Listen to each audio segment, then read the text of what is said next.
Episode 10 ఓ full story. పాత గోదాం దగ్గర నిలబడి ఉన్న అనన్య, రాఘవ్ మరియు శ్రావణి ముగ్గురూ ఆ కార్ నుండి దిగిన వ్యక్తిని చూస్తూ షాక్ అయ్యారు. అతనే సూర్యప్రకాశ్. సూర్యప్రకాశ్ చిరునవ్వు పెట్టి రాఘవ్ వైపు చూశాడు. చాలా రోజుల తర్వాత కలుస్తున్నాం రాఘవ్ అని అతను నెమ్మదిగా అన్నాడు. రాఘవ్ ముఖం గంభీరంగా మారింది. నువ్వు ఇక్కడ ఎందుకు వచ్చావు అని రాఘవ్ అడిగాడు. సూర్యప్రకాశ్ నవ్వాడు. ఈ గ్రామం చాలా ఉపయోగపడుతోంది.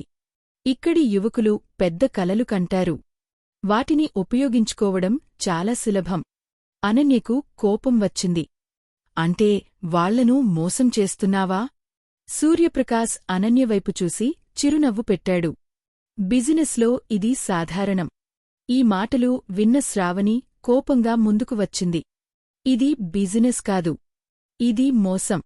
సూర్యప్రకాశ్ కళ్లలో కఠినత్వం కనిపించింది. మీరు ముగ్గురు చాలా తెలివిగా వ్యవహరిస్తున్నారు. కాని మీరు ఒక విషయం మర్చిపోయారు. రాఘవ్ అడిగాడు. ఏమిటది? సూర్యప్రకాశ్ నెమ్మదిగా అన్నాడు. ఈ ఆటలో నన్ను ఓడించడం అంత సులభం కాదు. అప్పుడే గోదాంలోపల నుండి కొంతమంది యువకులు బయటకు వచ్చారు. వాళ్లు అదే గ్రామం నుండి నగరానికి వెళ్లాలని అనుకున్నవాళ్లు. అనన్య గుండె వేగంగా కొట్టుకుంది. మనము వీళ్లను ఇక్కడినుంచి బయటకు తీసుకెళ్లాలి అని ఆమె చెప్పింది. రాఘవ్ వెంటనే ఒక నిర్ణయం తీసుకున్నాడు. విక్రమ్ పోలీసులకు సమాచారం ఇచ్చాడు. వాళ్లు వస్తున్నారు. ఈ మాటలు విన్న సూర్యప్రకాశ్ ముఖం ఒక్కసారిగా మారిపోయింది.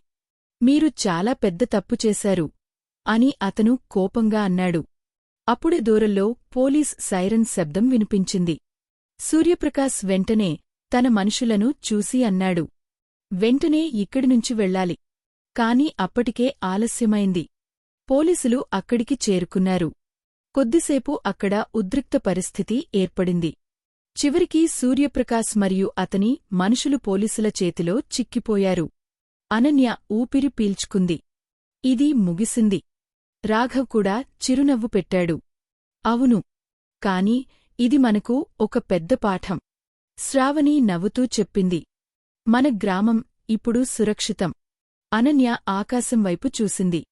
కొన్ని రోజుల క్రితం ప్రారంభమైన ఈ సమస్య ఇప్పుడు ముగిసింది. కాని ఆమె జీవితంలో కొత్త మార్గం ప్రారంభమవుతోంది.